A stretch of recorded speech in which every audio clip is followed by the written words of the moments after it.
In this tutorial, I am going to show you how to fix registry editing has been disabled by your administrator on Windows 11 computer. The first fix, go to File Explorer, click on this PC, go to C drive, go to Windows, scroll down, go to System 32, scroll down. Here you will find regedit 32.exe. Right click on this file and then click on copy. Close File Explorer, paste it to your desktop. Just rename the file.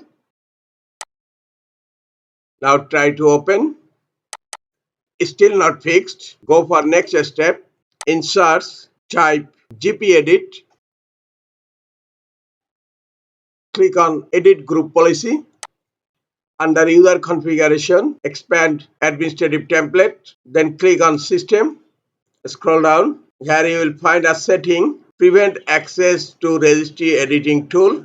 Right click on it and click on Edit. Here the setting is enabled. Click on Not Configured, or you can click on Disabled. Then click on Apply. Click on OK. Close Group Policy Editor. Right click on Start menu. Click on Run. In Run type GP update /force. Click on OK. Updating policy. The computer policy update has completed successfully. Now you can try to open your copied registry editing file. It working, and you can also try to open from source.